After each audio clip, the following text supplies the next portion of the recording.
राष्ट्रीय पंचायती राज के ग्राम प्रधान संगठन के राष्ट्रीय संयोजक डॉक्टर अखिलेश प्रताप सिंह हमारे साथ इस वक्त मौजूद हैं। उनसे हम बातचीत करेंगे ग्राम प्रधान की संगठनों के लेकर जो बातचीत हुई है, क्योंकि लगातार सर क्या कुछ ऐसे मामले हैं कि जिसको लेकर आप लगातार मुखर होकर कभी मुख्य सचिव के पास जाते हैं अपनी मांगों को लेकर, तो कभी मुख्यमंत्री से मुलाकात करते हैं। क्या कुछ मांगे और क्या इसका कुछ असर देख रहे हैं? हम ट्रिपल इंजन सरकार का हिस्सा हैं और पंचायतों को संविधान लेकर के आया है, कोई सरकार लेकर के नहीं आई है। तो हमारे संवैधानिक अधिकार हैं ग्राम प्रधानों के, वो ग्राम प्रधानों को मिले। पंचायतों को विकास के लिए जितनी धनराशि की आवश्यकता है उतनी धनराशि सरकार से मिले। जो चुने हुए जनप्रतिनिधियों के अधिकार हैं, उनकी अपेक्षाएं हैं, सरकार उनको पूरा करे। और सबसे बड़ा जो लक्ष्य है वो ये है कि जो उत्तर प्रदेश सरकार $1 ट्रिलियन इकोनॉमी बनाने जा रही है उत्तर प्रदेश को, और भारत सरकार का सपना है कि 2047 तक भारत को विकसित राष्ट्र बनाया जाए। तो ऐसी स्थिति में जब भारत सरकार अपना 2047 तक का रोड मैप लेकर के चल रही है, राज्य की सरकार ने अपना लक्ष्य निर्धारित कर लिया कि उसको $1 ट्रिलियन इकोनॉमी बनाना है, तो ग्राम पंचायतों को भी इसी तरह से इन्हीं के साथ कदम ताल करना पड़ेगा, इनके सामंजस्य से चलना पड़ेगा, तभी ये लक्ष्य भारत सरकार और राज्य सरकार पूरा कर पाएगी। तो हम इसलिए प्रयासरत हैं कि जो सपना भारत सरकार राज्य सरकार देख रही है उसको पूरा करने में प्रधान साथी और ग्राम पंचायतें कैसे अपना योगदान करेंगी, इस विषय को लेकर के हम लोग चल रहे हैं। तो सर आगे क्या कुछ हुआ, इस पे बातचीत हुई? मुख्यमंत्री जी से आप लोग मिले थे, क्या कुछ इस पे बातचीत हुई? आप बिल्कुल ठीक कह रहे हैं, हम लगातार माननीय मुख्यमंत्री जी से मिलते हैं। लास्टली हम लोग 13 जुलाई को मिले थे और 38 विषय माननीय मुख्यमंत्री जी के साथ विचार विमर्श में लाए गए थे। उसके तारतम्य में फिर राज्य के मुख्य सचिव आदरणीय मनोज कुमार सिंह साहब, उनके साथ बैठक हुई 28 अगस्त को, और उन सारे इश्यूज़ पर 20 विभागों के अपर मुख्य सचिव और उनके विभागाध्यक्षों के साथ हम लोगों ने बैठक की थी। कई सारे निर्णय उसमें सहमति बनी थी और मुझे बताते हुए खुशी हो रही है आपके दर्शकों को, उत्तर प्रदेश के लोगों को, कि कल मुख्य सचिव के स्तर से निर्देश जारी हो गए हैं और जिस दिशा में हम लोग जाना चाहते हैं, ग्राम पंचायतों का जो लक्ष्य है, उनकी जो समस्याएं हैं, ग्राम प्रधानों के अधिकारों की जो बात है, वो सारे मकसद हम लोग धीरे धीरे पूरा करते हुए दिख रहे हैं कल के जो निर्देश जारी हुए हैं। जनता को इससे क्या कुछ फायदा का? जो आप लोगों की मांगे हैं, लोग कह रहे हैं कि प्रधान संगठन की तो मांग चल ही रही है, बहुत सारी बातें आप लोग कह रहे हैं, बहुत सारी मांगे हैं आप लोगों को प्रधानों को लेकर, लगातार मुखर होकर बोलते भी रहे हैं आप, तो उससे जनता को क्या कुछ फायदा होने वाला है जो आपकी मांगे हैं उससे? नहीं, हम अपने लिए तो कुछ मांग ही नहीं रहे हैं। हमारी जो भी मांग है वो सरकार से 57,671 ग्राम प्रधान हैं पूरे उत्तर प्रदेश में, और ग्रामीण आबादी का, पूरे प्रदेश की जो आबादी है उसका 70% ग्रामीण है। ग्रामीण की पूरी आबादी की सुख सुविधाओं का और उनकी प्रगति का, उनकी आशाओं और अभिलाषाओं को पूरा करने का काम प्रधान साथी करते हैं। तो हम जो कुछ भी मांग रहे हैं वो जनता के उत्थान के लिए ही मांग रहे हैं। अब चूँकि इम्प्लीमेंटेशन ग्राम पंचायत करती है सारी योजनाओं का, राज्य सरकार, भारत सरकार की सब योजनाओं को ग्राम प्रधान गांव तक लेके जाता है, गांव के लोगों तक लेके जाता है। तो इसलिए हम लोग इस तरह से कार्यक्रम बना रहे हैं कि जनता का उत्थान हो और ग्राम प्रधानों को वो सब काम करने में, लक्ष्य हासिल करने में कोई कठिनाई नहीं आए। संगठन इसी को लेकर के लगातार काम कर रहा है। प्रकोष्ठ में जैसे कि बात हुई थी, और पंचायत सदन, विद्युत दरें, संचालित ग्राम कोष और तमाम तरह की योजनाएं जो थी, उसको लेकर क्या कुछ? इसको साधारण शब्दों में अगर हम देखें तो प्रधान संगठन के जो 38 विषय हैं जो राज्य सरकार के साथ लगातार विचार हो रहा है जिन पर, उनको हम 2 हिस्सों में देख सकते हैं। एक, ग्राम पंचायतों के ग्राम प्रधानों के अधिकार क्या हों। दूसरा, ग्राम पंचायत को जो सरकारी धनराशि मिलती है या उनकी अपनी जो आमदनी है उसको कैसे पर्याप्त मात्रा में उपलब्ध किया जाए। ये 2 भागों में आप इसको देख सकते हैं। तो पहले पर चर्चा करते हैं। तो ग्राम प्रधानों के अधिकार के लिए, तो अधिकार में हम लोग मांग कर रहे थे कि जिला योजना समिति में 2 ग्राम प्रधानों को भी सदस्य बनाया जाए ताकि वो अपनी बात वहाँ रख पाएँ। माननीय मुख्यमंत्री जी की 15 दिसंबर 2021 की घोषणा में ये शामिल था। ये विषय नियोजन विभाग देख रहा है राज्य का, और उसको मुख्य सचिव ने निर्देश दिया है कि वो इस काम को जल्दी से पूरा करें और 2 प्रधानों को हर जिले में शामिल करें जो जिला योजना समिति है। दूसरा एक विषय हम लोग ये लेकर के आए थे कि ज़्यादातर प्रधानों को काम करने में जो कठिनाइयाँ होती हैं वो रेवेन्यू से रिलेटेड होती हैं और पुलिस से रिलेटेड होती हैं। तो उसमें संगठन ने ये मांग की थी कि हर 3 महीने में जनपद के जो पुलिस के मुखिया हैं और डिस्ट्रिक्ट मजिस्ट्रेट वो संयुक्त रूप से ग्राम प्रधानों के साथ बैठें और उनकी समस्याओं को लिस्ट करें और अपने जो उनके अधिकारी हैं उनके माध्यम से उनका समाधान कराएं। तो ये दोनों विषयों पर निर्देश जारी हो गए हैं। और आमदनी की बात में तो आप देखें कि 12,000 से ज़्यादा पंचायतें ऐसी हैं जिनको सरकार उतना पैसा भी नहीं दे पाती है जिससे उनके प्रशासनिक खर्चे मीट आउट हों। तो ऐसे में क्या डेवलपमेंट करेंगे वहाँ के प्रधान, वहाँ की पंचायतें? तो उनको अलग से धनराशि देने की मांग हम लोगों ने रखी थी। पर्यटन, उद्योग, सोलर, हरा चारा सेंटर, ऐसे तमाम सारे उपाय संगठन ने सुझाए हैं राज्य सरकार को कि इनकी व्यवस्था करके ग्राम पंचायतों की अपनी आमदनी आप शुरू कर सकते हैं। संचित ग्राम कोष में ग्राम पंचायतों का 75% हिस्सा होता है राजस्व की वसूली में। वो पैसा अभी तक उत्तर प्रदेश की ग्राम पंचायतों को नहीं मिल रहा है। ये विषय भी रखा गया था, तो उस पर राजस्व विभाग को निर्देश दिए गए हैं मुख्य सचिव की तरफ से कि वो पंचायती राज विभाग के साथ समन्वय करके और ये पैसा पंचायतों को देना सुनिश्चित करें। तो चाहे ग्राम प्रधानों के अधिकार की बात हो, चाहे आप देखें कि धनराशि की बात हो, सारे विषय को लेकर के संगठन लगातार सारे जो स्टेक होल्डर्स हैं सबके साथ मिल रहा है, बात कर रहा है और हम एक अच्छे परिणाम की तरफ आगे बढ़ रहे हैं। ये भी कहा जा रहा है कि दिल्ली के तर्ज पे यूपी में सदन बनने वाला है प्रधानों के लिए। बिल्कुल होना चाहिए। हम अभी 3 दिन की दिल्ली यात्रा पर थे, कल हरियाणा होकर के वापस आए हैं। मैंने देखा कि कितना सुंदर राज्य सरकार ने वहाँ पर भवन बना रखा है जिसको वो यूपी भवन कहते हैं, और एक उससे भी ज़्यादा सुविधाओं के साथ यूपी सदन वहाँ बनाया गया है जहाँ माननीय जी लोग रुकते हैं। उसी तरह से 57,000 से अधिक उत्तर प्रदेश के प्रधान हैं।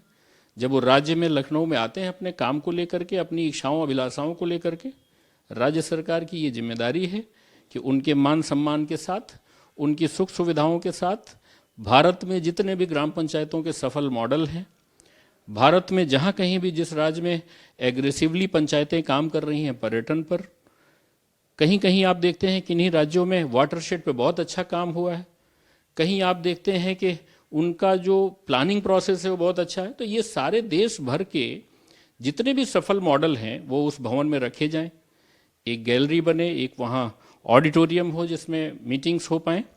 तो ऐसा एक सुख सुविधा वाला पंचायत सदन जिस तरह से भारत सरकार के दिल्ली हेडक्वार्टर में बनाया है उत्तर प्रदेश सरकार ने, हमारा अनुरोध है कि उसी तरह से एक पंचायत सदन लखनऊ में बनना चाहिए। और मुझे खुशी हो रही है कि उत्तर प्रदेश के प्रधानों को माननीय मुख्यमंत्री जी के आशीर्वाद से, उनकी अनुकंपा से, मुख्य सचिव ने जो कल निर्देश जारी किए हैं उसमें उन्होंने स्पष्ट कहा है कि इसके लिए लखनऊ विकास प्राधिकरण जगह उपलब्ध कराए और इस तरह से पंचायत सदन लखनऊ में बनाया जाएगा। एक अच्छा विषय है और बहुत अच्छा इस पर रिस्पॉन्स सरकार की तरफ से मिल रहा है। जैसे आपने भी कहा कि ग्राम पंचायतों के काम में जैसे राजस्व की कभी कभी कमी हो जाती है, कभी पुलिस की दिक्कतों से सामना करना पड़ता है उनको। तो जब आप लोगों ने मांग और की थी और शायद इस पे बात भी हुई थी कि महीने में या 2 महीने 3 महीने जब भी एक बैठक होनी चाहिए एसपी डीएम के साथ प्रधानों की, और वो अपनी बात को रखें, क्या कुछ इस पर कहना चाहेंगे और क्या इस पे कुछ आगे बात बढ़ी? हाँ, उन्होंने निर्देश दिया है गृह विभाग को, मुख्य सचिव ने निर्देश दिया है गृह विभाग को कि वो 3 महीने में हमारे साथ प्रधानों के साथ बैठें।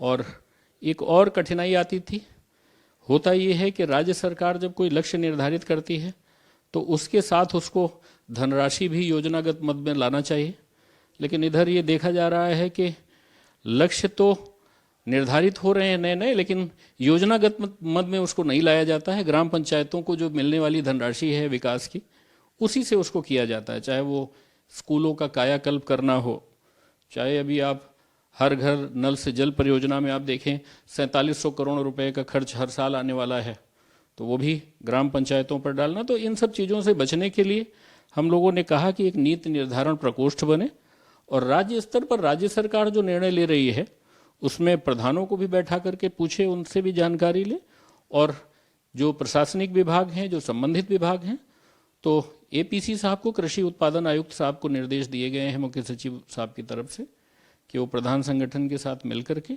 एक ठोस कार्य योजना बनाएं कि कैसे नीति निर्धारण प्रकोष्ठ का गठन किया जाए, जिसमें राज्य की जो पॉलिसीज हैं ग्राम पंचायतों को लेकर, ग्रामीण क्षेत्र को लेकर के, उसमें संगठन का और प्रधान साथियों का योगदान सुनिश्चित हो। इनको भी साथ में बैठा करके इनसे राय मशवरा लिया जाए, ये भी एक अच्छा कदम है। नीति निर्धारण प्रकोष्ठ, उसमें कौन कौन से लोग शामिल होंगे, क्या लगता है कि किसको किसको अहम बैठाया जाए, किस पदों पे किसको क्या दिया जाए, कैसे देखते हैं?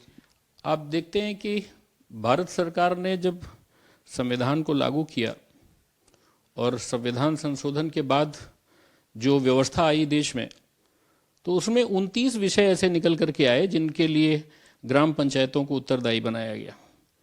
तो जब आप 29 विभागों का उत्तरदायित्व तो हमें दे रहे हैं, तो उन 29 विभागों के अधिकार भी हमारे पास होने चाहिए। संगठन का बड़ा स्पष्ट मानना है, आपको अपनी पॉलिसीज़ को गांव में ले जाने के लिए जो ग्राम पंचायतों का सिस्टम है, 3 टायर सिस्टम, त्रिस्तरीय पंचायती व्यवस्था, उसको आपको सशक्त करना होगा, उसको अधिकार देना होगा।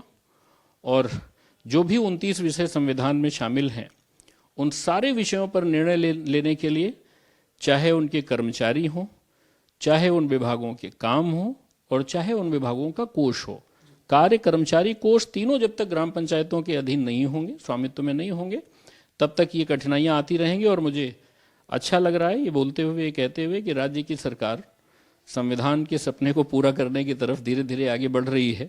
बेशक एक साथ अधिकार नहीं मिल पा रहे, पर धीरे धीरे मैं देख रहा हूँ कि वो सारी व्यवस्था अमल में आने जा रही है। वही लास्ट सवाल मेरा यही था कि सभी सरकारें, चाहे वो समाजवादी पार्टी रहो, भारतीय जनता पार्टी रहो या कांग्रेस रही हो, सभी ये बातें कहते रहे कि हमारा जो अपना एक संकल्प है, अपना एक दायित्व है कि पंक्ति में खड़ा अंतिम व्यक्ति तक विकास करना, और वो अंतिम व्यक्ति ग्राम सभा का ही होता है, जो पंचायती राज की हम बात कर रहे हैं। खासकर जब तक सरकार की योजनाएं वहां तक ना पहुंच जाए, गाँव तक ना पहुंच जाए, हर घर तक ना पहुंच जाए, जब तक उसको सफल नहीं माना जाता। क्या लगता है कि भारतीय जनता पार्टी और मुख्यमंत्री योगी आदित्यनाथ आप लोगों के साथ तालमेल बना के विकास आखिर में ग्राम पंचायत का किस तरीके से करवाना चाहते हैं, और क्या जो आप लोगों की मांगे हैं उस पर लग रहा है कि पूरी हो रही है चीजें? मैं आपको बताना चाहूँगा संजय जी, आप एक बहुत प्रबुद्ध पत्रकार हैं, आप एक बहुत अच्छे चैनल के रिपोर्टर हैं।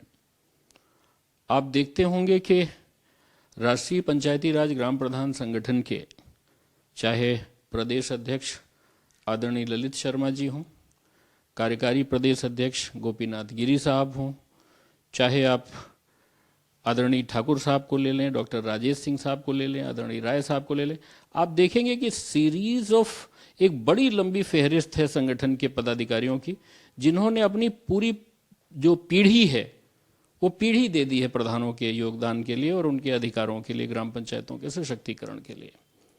जब ये स्थिति सरकार देख रही है, शासन प्रशासन देख रहा है कि ये समर्पित संगठन है, इनके अपने कोई वेस्टेज इंटरेस्ट नहीं है, इनका अपना कोई लोभ लालच संगठन के पदाधिकारियों का नहीं है, तो निष्पक्ष भाव से जो हम लोग संघर्ष कर रहे हैं, जो प्रयास कर रहे हैं, मुझे लगता है कि सरकार धीरे धीरे ही सही लेकिन हमें मंजिल तक ले जाएगी। हमारे जितने अधिकार हैं जो 29 विषय संविधान के हैं, वो सब धीरे धीरे हमारे अधीन होंगे, हमारे आधिपत्य में होंगे, और हम 2047 तक कैसे विकसित भारत बने, उत्तर प्रदेश की जो $1 ट्रिलियन की अर्थव्यवस्था का सपना है वो कैसे पूरा हो, दुनिया की इकोनॉमी में भारत 5th लार्जेस्ट है, हम 5वें नंबर पर हैं, कैसे हम 3रे नंबर पर आए। ये जितने भी लक्ष्य लिए हैं भारत सरकार, राज्य सरकार ने, चाहे वो गरीबी हटाने का हो, चाहे वो हैप्पीनेस इंडेक्स का लाने का हो, चाहे ईज ऑफ डूइंग बिजनेस का हो, जो भी लक्ष्य, जो भी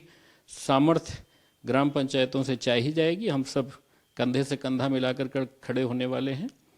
पर हमारी जो स्वायत्तता है, जो हमारी निष्पक्षता है, उसको बनाए रखने पर हमारा जरूर ध्यान रहता है।